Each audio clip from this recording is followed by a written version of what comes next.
Nintendo has always tried to push the boundaries of video games. They bring us all sorts of quality games with unique gameplay and worlds, consoles with fun features, and they introduce casual audiences to various gaming concepts and mechanics that they might be unfamiliar with. Needless to say, when they aren't releasing lackluster titles or treating their fanbase like disowned children, yeah, they're pretty cool, I suppose. Even their failures can be home to some of their greatest ideas. The Wii U may not have been a commercially successful product, but I personally really enjoyed this console's era. The system was home to a lot of really solid titles, and the gamepad, in all honesty, wasn't really that bad of a gimmick. I mean, sure, some of its uses were pretty shoehorned in. That's evident by the amount of games on the console that got ported to Switch without issue. However, when a game utilized it well, it made for a wonderful experience that you weren't going to find on any other platform. So while Nintendo may not have been on top of the world during this time, the magic was certainly there. Even though they're doing better now with the Switch, like, I don't know, man, it feels like something is missing. I mean, people point towards the Switch's menu being cold and silent, and like, where's the charm, the atmosphere? Where's the atmosphere in my menu? But what I really miss the most is that they don't feel as innovative as they used to. Nintendo's new gimmick is releasing games unfinished. It feels like they've mainly just been sticking with what works, and that's fine to improve on already existing franchises and formulas, but after a while, I just want something new. And they still try to create new IPs, but unfortunately they never really stick around, and nowadays it doesn't feel like they'll ever have a new series that'll stay relevant. See, here's the thing, back in 2015 when it seemed like their current console was dead in the water, they had to actually try to do something to revitalize it. And what they ended up doing was creating an entirely new series that ended up becoming one of their most successful modern creations. Splatoon was meant to be Nintendo's unique take on the shooter genre. While shooter games are typically defined by violence and guns and blood and all sorts of scary stuff that makes me piss myself, Splatoon was about paint guns and kids that could, in fact, turn into squids. Your goal in the average shooter game was to kill literally everybody. In Splatoon, your main objective was to cover the current map with your team's ink using a weapon of your choice. Whether it was a paint gun, a paint roller, or a bucket, aiming to have more ink coverage than the opposing team before the match ended. What a clever take on a done-to-death formula. I'll just come up and say it that Splatoon was a true highlight of the Wii U's library, easily one of the best titles on the console. And it was a success! At least for the Wii U standards, that is. And it ended up evolving into a sizable franchise with a sequel being released on Switch 2 years later, the Inklings getting into Smash Ultimate, and a third title coming out pretty soon as well. And in preparation for Splatoon 3, I wanted to look back on what this series has accomplished so far, and my memories with it. This video is going to be a lot different from my usual reviews. I'm going to bring up a lot of stuff that I don't think I'd normally talk about, but I've always really wanted to do a video like this, and now seems like a great opportunity to do so. Think of this as more of a retrospective type of video or something, with very big quotation marks. Anyway, let's go ahead and dive in. This is gonna be a long one, so strap in, boys. Uh-oh, I accidentally pressed the I don't know what this ominous red button does button. Well, whatever, it's making a lot of noise, but I think we'll be good.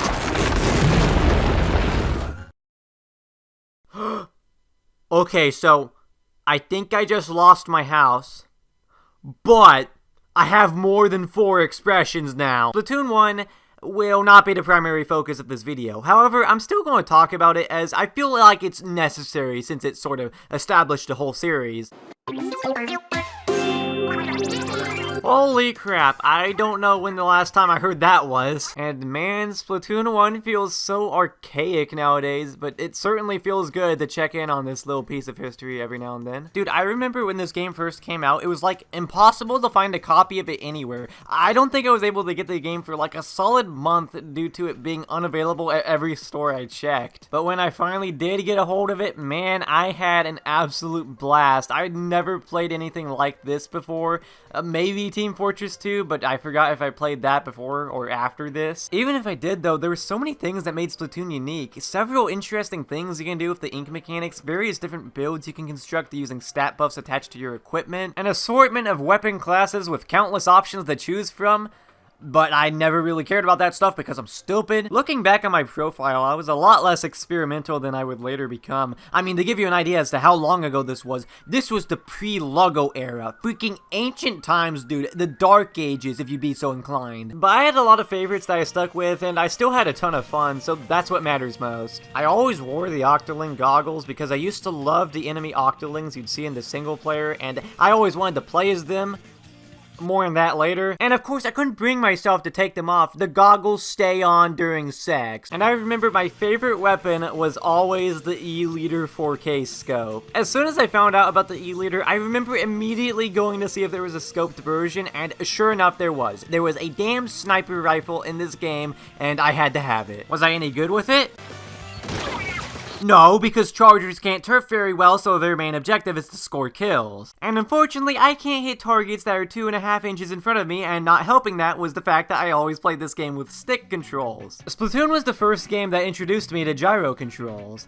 In fact, I don't really know how popular this control method was before Splatoon. By moving the gamepad, you could quickly adjust your aim in a much more efficient method than you could by using a stick. Control sticks aren't really that good whenever it comes to accurate aiming, especially in a team shooter. Trying to play this way is harder than going this whole video without making a hentai joke. Meanwhile, gyro controls allow you to make slight adjustments on the fly with a lower chance of overshooting your crosshairs. Mouse and keyboard has always been the most effective way of aiming in shooter games, and gyro controls are the closest you're going to get to that accuracy on a console. However, I wasn't very comfortable with this kind of control for the longest time, so I didn't start using gyro until literally this year. But I gotta say, not only has it made me a pro gamer Splatoon sweat, but it actually makes the game even more engaging. There are even more interesting mechanics utilizing the gamepad. Your map is displayed, you can tap on one of your teammates to jump straight to them, and one of my favorite uses of it is something that I don't think you could ever truly replicate without another screen. One of the specials in the game, the Ink Strike, has you launch a nuclear ink missile by tapping a location of the map on the gamepad, and what follows is a humongous ink tornado explosion that really makes you feel like a United States president. One thing I really miss about Splatoon 1 are the specials. I mean, yeah, a lot of them aren't exactly balanced, but don't lie, these are crazy and silly, and that's what makes them so fun. I think that's the reason why this game still has a player base, despite there being a sequel that's been out for years now. Perhaps they just sort of prefer the meta of Splatoon 1, and I totally see the appeal. Considering how old this game is now, and the fact that Nintendo probably doesn't care about it anymore, I 100% expected there to be a bunch of hackers and stupid shenanigans that would result in some wacky footage. So needless to say, I'm very disappointed. But you know, this revisit was a lot more enjoyable than I thought it would be, and I'm glad people are still playing it to this day. When Splatoon initially launched, it didn't really have a ton of content. While it was considered a really good game, it was criticized for having little to do. The single player story was good, and the core gameplay had a solid foundation, but it needed more. And over the course of its lifespan, that's exactly what it got. There was a constant stream of new weapons, maps, even entirely new modes getting added to the game, which was wonderful. Though I think this would eventually go on to encourage Nintendo's current behavior of finishing their games after launch, but for this one, I swear, it was actually cool. I think what really sold the series for me was the world. Inkopolis and its colorful cast of characters were just so appealing to me and countless other people. Always enjoyed seeing the Squid Sisters, Callie and Marie, and how they'd interact with each other while showing off their current stage rotation, and growing attached to them and the lovable old kook Captain Cuttlefish during the single player. Speaking of that single player, I don't have much to comment on regarding it. You fight alongside Cuttlefish's Squidbeak Splatoon against the dingus Octarians who stole the Inkling's Great Zapfish because they just did. It's enjoyable for what it is, but I don't have much to comment on aside from the final boss that puts all the game's mechanics and level gimmicks to great use in a long and intense last battle against DJ Octavio. This dude is so freaking sick and hilarious, and all this insanity is going on till the Squid Sisters start singing Calamari Incantation during the climax of the fight, which is like one of the most badass and hype finishers to any final boss I fought. But what I actually liked the most about the single player was how it fleshed out the world of Splatoon even further. Throughout the story, you'll find these sunken scrolls that give you insight into the biology of Inklings and Octarians, various characters throughout the game, and even events that took place long ago. Some of these even suggest that this is all taking place in a post-apocalypse where humans have gone extinct. I thought this was a funny painting game! I mean, I love this kind of stuff. Fellas, I play Kirby for the plot, I love the lore in that series, And I love it here too. And what we got to see here was only the tip of the iceberg.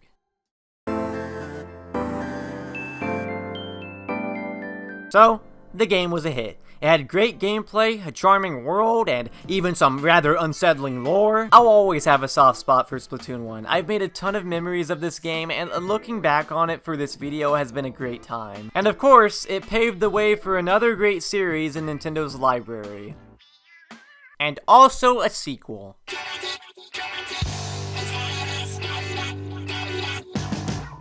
Alrighty boys, now we're getting into the big man's game. 2017 was Nintendo's big comeback year, with the launch of the Switch alongside a bunch of other banger titles that saved the company, and Breath of the Wild was there too. And during the first presentation of the console, Splatoon 2 was officially announced and later released that summer. I, of course, was extremely excited for it. I participated in the pre-launch test fires and actually managed to get a hold of the game on release day since they actually gave each store more than 2 copies. There was also a lot more content on launch than the first game. Plenty of maps, both old and new mechanics, such as the revolutionary ability to fling your roller vertically.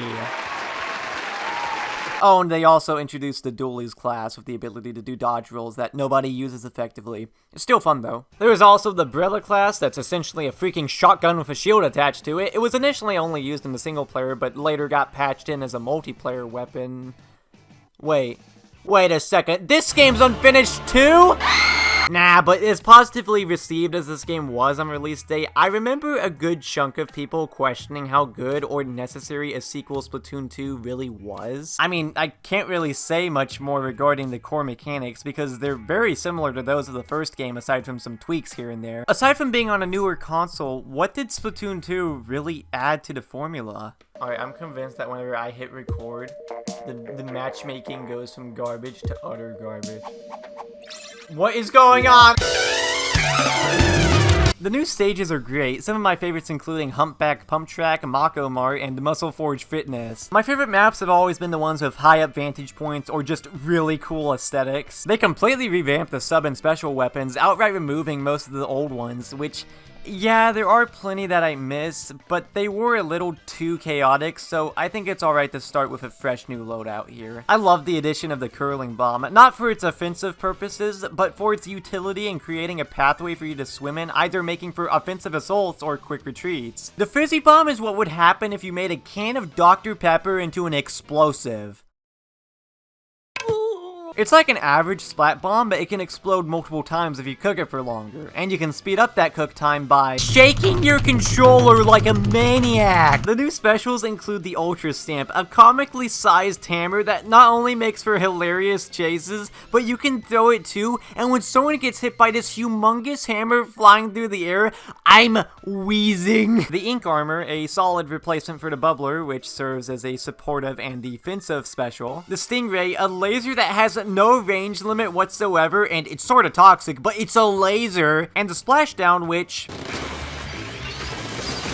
gets you killed. Now, as much as I miss living out my presidential power fantasies with the Ink Strike, I think I can live with all the replacements they made. It makes both the games more unique from one another. I also appreciate how they made getting specific abilities on gear easier. There are food and drinks you can get from Don Crispito's, Surf Shack Tito, Krusty Sean's food truck using tickets obtained elsewhere. These increase the amount of money and EXP you get from matches, and you can also get drinks that give you an increased chance to get certain abilities on your gear when they get level ups. And if you somehow still can't get what you want, you can scrub your gear of all of its abilities to start fresh and receive ability chunks for each corresponding ability scrubbed off. If you build up enough chunks, then you can use them to put whatever abilities you want on whatever gear you want without having to rely on RNG. It's a bit of a grind to get enough chunks though, especially if you want to fill out a piece of gear with only one ability, but it's better to have that than constantly using sea snails to re-roll and hope for the best. Now let me clarify that I'm not a Splatoon sweat. I've never really been that into the competitive scene because I'm not a filthy tryhard. and I'm not that good. But unlike in the first game, I actually played ranked a lot more in this one, for a little bit at least. I've always liked the ranked modes in this game. They're a breath of fresh air after staying in the kiddie pool known as Turf Wars for so long, but I wish I could play an unranked version of these game modes. I'm just always bothered about how my rank hinges on every single game, and I know it's just a stupid letter, but whenever it comes to ranked modes in games, I always try to get really high, and then never touch it again. I worked too hard to get up to such a high rank. I can't imagine working so hard only to lose my B+ in tower control. But I remember one night I actually grinded out Splat Zones and I got to S rank. Now I know that a lot of you true competitive Splatoon players might not think that's very impressive. I get ya. Also, by the way, you smell. It just felt really great to actually try hard to reach what seemed like such a difficult goal and actually achieve it. Also, I was a lot more experimental with this game, trying out a ton of weapon types that I was unfamiliar with and learning how they worked. One of my favorite memories of this game was actually finding a main, and no, not the E-leader again, something I actually kind of understood. For a little while, one of my friends was really into the Splatoon meta, and one day we were playing League in a Discord call, and I noticed someone on the other team using the L3 nozzle nose. This weapon is like a traditional splatter shot, however, it doesn't have automatic fire. You have to repeatedly mash the trigger to keep it going. That always turned me off of it, so seeing another person using it made me comment, "Oh, how could someone even use a weapon like that? That would kill my finger." And my friend responded by saying, "Oh, it's actually really good if you know how to use it." And I think he regretted saying that, because after that session, I actually tried it in a match, got accustomed to the dumb firing method relatively quickly, and it's not as bothersome as you might think. So now, unfortunately, I'm a nozzle nose main, and the normal one is my go-to, but I've also been using the Kinsa kit a lot recently for its ultra stamp. Like, it's crazy the amount of area this thing can turf in such a short period of time, alongside having solid range and damage as well. Curling Bomb works wonders with it, as it's great with keeping the momentum going. The Kinsa one doesn't have as much synergy with its sub and special, but at least it's very funny. Other favorite weapons include the Carbon Roller, an old fave from the first game, as well as the Flingza with its heavier vertical swing, the Kinsa Gluggle Dualies, which has slower but devastating shots, and the Blob Blobber because it makes a funny noise. Thinking about it more now, the weapon variety in this game is really good. Most of the weapons I just named off are actually subclasses of already existing weapon classes. Like the normal dualies, I'm not really huge on the sub and special combos, and I feel like I have trouble killing with them. But then there's the Glugles, which, like I mentioned, while they are slower, they do more damage. And not only that, but whenever you do a dodge with them, they do even more damage for about a second or two. And the Blob Blobber, unlike other sloshers, spits out bubbles that bounce around and have a lot of coverage, instead of a huge stream of ink that you'd find on a normal slosher. And there are countless other examples I haven't brought up. There's so many alternate playstyles of existing weapons here, and that's just great. But you know, as cool as new weapons and maps are, there's gotta be more than that to spruce things up for the sequel. And so Nintendo said, why don't we put child labor in the game? Salmon Run is a horde mode similar to other team shooters where you cooperate with 3 other players taking down salmonoids, stealing their eggs, all so you can get a paycheck from Mr. Grizz the bear statue. You're supplied with 4 different weapons that will get shuffled around to different players during each of the 3 waves of a single Salmon Run round. Working together, you have to blow through the horde of salmonoids while also taking down various boss salmons that will drop golden eggs. Take the golden eggs back to the basket, and if you reach the target amount and have at least 1 team member remaining, you'll go on to the next wave. When a round ends, you'll get points depending on how many eggs you got, and you'll also get an increase in rank if you got through all 3 rounds, which in turn can increase the amount you get paid. Failure to survive the onslaught of murderous fish results in no increase in pay whatsoever. You still get paid, but your rank won't increase, and even worse, if you didn't last past round 2, then your pay can actually receive a cut. And no salary means no money. And no money means no animation. Mr. Bossman, you gotta understand, I have to feed my kids. I need this pay raise. Please, Mr. Bossman. No, please don't send me back out there. No, I beg of you, don't. I'll give you all of my cheese-its. Just don't let them take me. Ah! If you get the right group of friends together, then this mode is a blast. I've lost countless hours here just repeatedly throwing myself out there. It's exhilarating, and you're constantly getting rewarded for doing this. You'll get food tickets, ability chunks, and even cold hard cash. Add in plenty of random silly events to keep you on your toes, and yeah, you've got a pretty great mode. Though I will say that I'm not really that fond of some of the bosses. When a lot of them get on screen, then you can get overwhelmed really quickly, and some of them can attack you or cause mischief from far away. The worst one has to be Flyfish, who shoots Tenta missiles at everyone. You have to take out these missile tanks on the side of its flying contraption, but you can only destroy them using splat bombs. If you and a teammate are coordinated, then you can each take one tank and take him out really quickly, but I found that that never ends up happening amidst all of the chaos, and when things get really crazy, it just becomes harder and harder to properly aim your bomb. But overall, it's still a wonderful mode, especially with the right group of friends. But can we talk about Grizzly Boy for a sec? I don't know if the Salmonoids are evil or something, but I find it really questionable that we're just jumping onto their turf and committing genocide on them to take their eggs to use as a power source. Is this ethical? Or better question, is this even legal? This is illegal, you know. Mr. Grizz doesn't really come off as a necessarily moral person. They're bringing back Salmon Run in Splatoon 3, so I'd like to think we're going to see Grizz again. I think it'd be interesting to see him get some more development. Some have even brought up the possibility of him taking on an antagonistic role, but we'll just have to wait and see. Also, speaking of Splatoon 3, while playing this mode some more, me and my friends were talking about some cool ideas for Salmon Run in that game, such as there being more objectives than just dealing with hordes and collecting eggs. One of the coolest ideas I had was a payload type objective where one player carries the Rainmaker from point A to point B, similar to the ranked game mode, but you're up against Salmonoids while making your way to the other end of the map instead of other players. Now, I sorta doubt they'll do that, but it'd still be pretty neat if they did.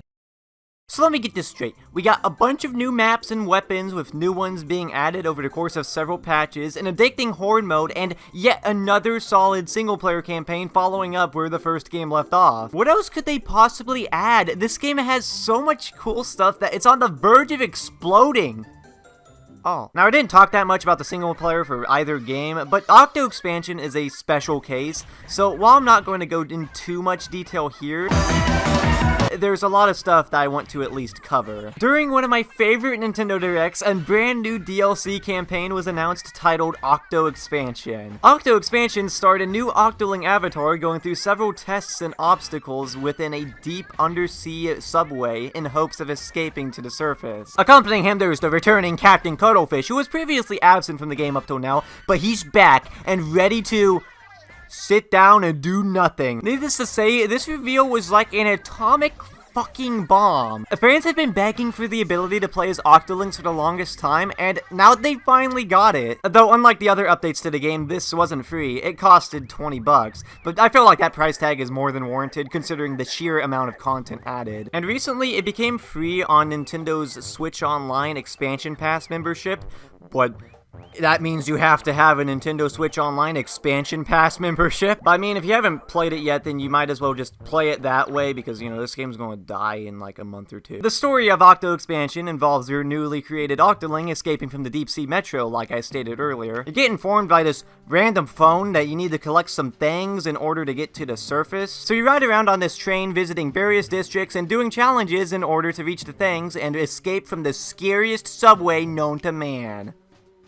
Well, the second scariest subway. Along the way, you'll actually get contacted by Pearl and Marina, part of Off the Hook. I didn't mention them earlier, but they're the replacements for Callie and Marie, showing you the current map rotations while providing back and forth banter. There's a lot of cool story stuff, but we'll talk about that in just a second. Anyway, the gameplay here is somewhat different from the normal single player. A lot of Octo Expansion's challenges have you utilizing very specific weapons. You can choose from a list of these weapons at the start of each level. Some might make the challenge harder, other challenges are specifically designed around a singular weapon, or some have you using just sub-weapons, or just a special weapon, or you know what, let's just not use weapons at all. You have a limited supply of ink in this one, so don't squirt your load in one place. Sometimes you'll be pushing balls, or hitting targets, or defending this orb in this horrendous tower defense mission. Yeah, Octo Expansion certainly has a lot of variety that takes advantage of the game's mechanics, and it's also a lot harder than anything you've seen beforehand. It does make most of the challenges extremely satisfying to complete, but some of these are just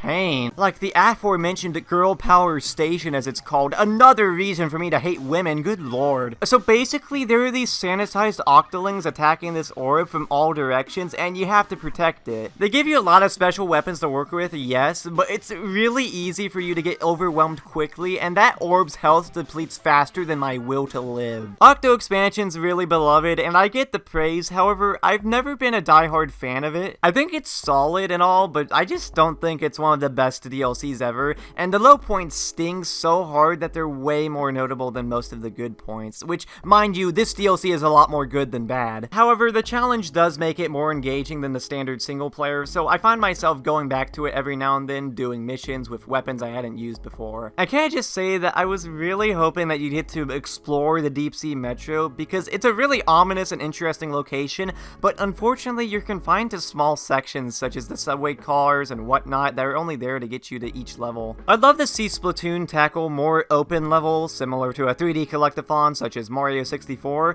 The mechanics are there, but for now we can only hope. Oh, and about the playable octolings, I never play as mine. Yeah, it's funny that I wanted playable octolings in the game for so long, and when I finally get them, I just stick with my inkling. The issue is that Splatoon's customization is really limited, and that's even more apparent with the Octolings due to them only having 2 hair options per gender. It leads to a lot of Octolings looking similar. Splatoon 3 appears to have a lot more options whenever it comes to customization due to them not locking hair behind gender, among other changes, so I'm really looking forward to that. Anyway, one of my favorite aspects about Octo Expansion is the story and lore. I play Splatoon for the plot! Now, like I said earlier, Pearl and Marina also accompany you throughout the adventure as well, albeit through calling and Discord direct messaging. Now, Pearl and Marina were characters that I never really cared for. You only ever saw the two when you booted up the game, and unlike Callie and Marie in the first game, they didn't show up anywhere else. And the single-player story for Splatoon 2 just focuses on those two again, which, don't get me wrong, I like what they did with them there,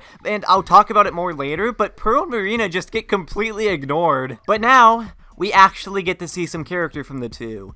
And it's great. Throughout the story, more and more chat room logs will be added, and you get to see the two of them talk alongside Cuttlefish, who's more lost than a grandma using Facebook for the first time. And what starts off as chill and casual chats start getting a little more deep and endearing. As you may or may not have noticed, Marina is an Octoling. It's something a lot of people were questioning all the way back when the game first launched, and during Octo Expansion, this discussion comes up, and Pearl and Cuttlefish begin to talk about Marina's past more. And Cuttlefish has the sensitivity of a racist grandpa. But both of them reassure Marina that everyone back in Inkopolis still loves her despite her past work with the Octarians. It's just so wholesome. I love all of these chat logs. They remind me of my own text messages with friends. Usually when big companies try to do this stuff relating to younger folks like my generation, it comes off as out of touch and cringeworthy. But here, I feel like they captured the effect of reminiscing about old conversations with friends really well. There's one part where Pearl brings up one of her old music tracks she made, and the song is literally called Dudes Be and it sounds like this.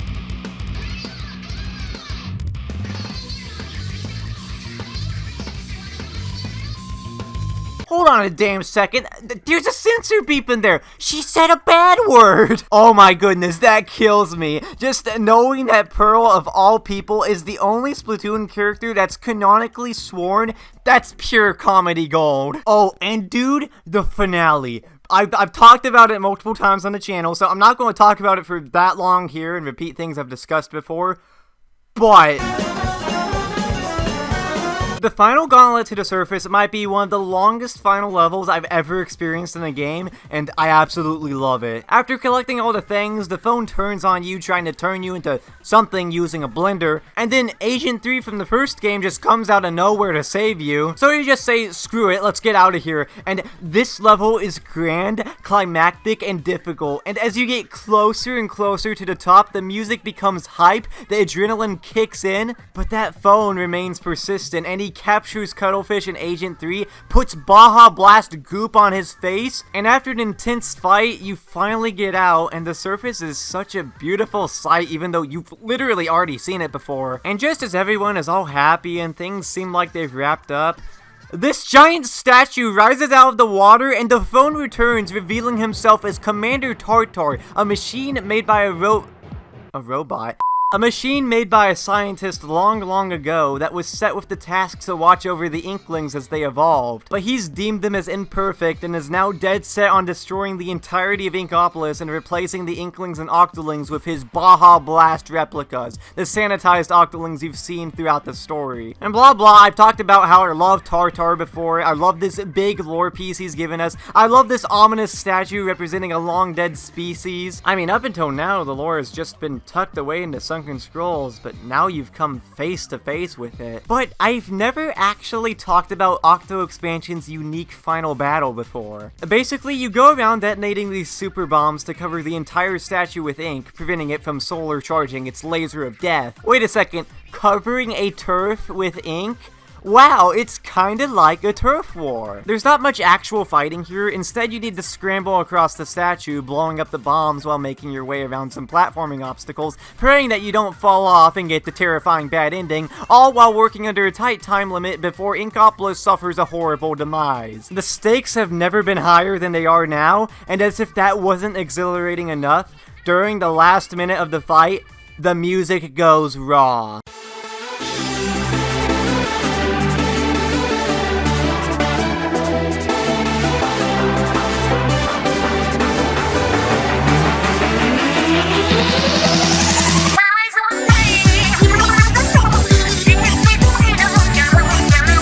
This is actually an old song that Marina made.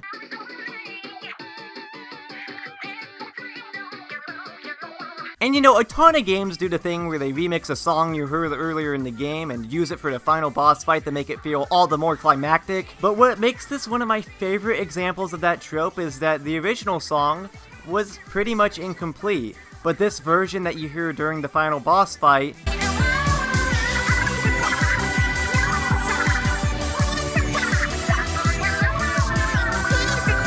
it's finished, thanks to Pearl providing backup vocals. And with no time to spare, you detonate the last bomb, but Tartar just tries to fire the laser anyway, so Pearl counters it with the power of Killer Whale Ear Rape and eradicates the statue and my ears. This is my favorite finale in the whole series. The insane final level, the story, the completely unexpected and creative final battle, the music, dude, the music! I don't know if I can put into words just how exciting this ending was. I've rewrote this script like a bazillion times, but I can't define what truly makes this moment so great. It's just awesome. I mean, what, do you expect some sort of deep analysis from someone like me? I made Nozzle Nose, for God's sake. Oh, and if that wasn't great enough, for the last Splatfest, special turf war events held throughout both games' lifespans, they did Chaos vs. Order, and they decided to use the wreckage of the final boss fight and made it into a special map based on this last part of Octo Expansion. And it even plays Fly Octo Fly throughout the matches played here. You know, speaking of Splatfests, alongside the lore I mentioned, there's one more topic that I want to touch on in this video. I'd like to bring up something I love about the story of Splatoon. The first game also had a big Splatfest as the last one. It was simply Callie versus Marie, the battle of the Squid Sisters. Team Marie ended up winning, and for any other game, an event like that would just end there. But get this, Splatoon 2's story was influenced by the result of the Callie vs. Marie Splatfest. Throughout Splatoon 2's single-player campaign, you'll find numerous sunken scrolls that give you details about the Squid Sisters sorta splitting off after the final Splatfest. On good terms, mind you. In the main story of 2, Marie now leads the Squidbeak Splatoon, and after a bunch of hints at Callie being with the Octarians now, you fight DJ Octavio at the end again, but Callie's with him.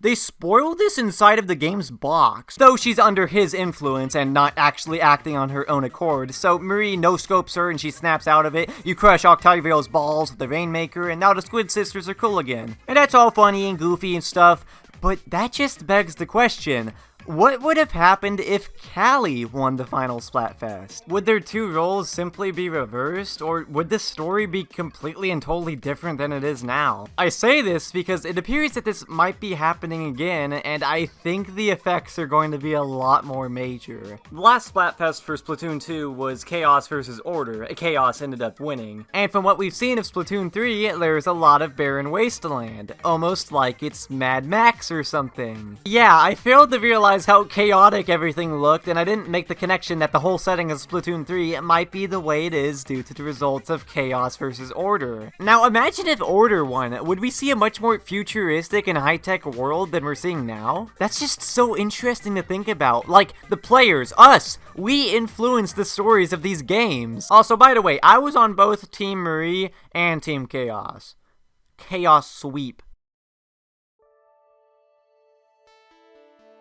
Well, I don't think there's anything left to really mention. Splatoon has been a truly great series and one of my favorite things to come out of Nintendo in recent years. I love the gameplay, I love the characters, I love the stories, I love the world, and I love the music, even if it does sound like someone gurgling mouthwash. And I've made so many memories with both of these games, like finding new favorite weapons, hanging out with my friends, and just screwing around. Fighting Octo Expansion's insane secret boss, which is still the hardest boss I've ever fought in a game, and getting this stupid toothpick that I never bothered to pimp out with the ability slots I wanted, so yeah, good on you, Logo. And with the third game on the horizon, I'm so ready to grind the piss out of it, and make even more memories that I'll treasure for the rest of my life.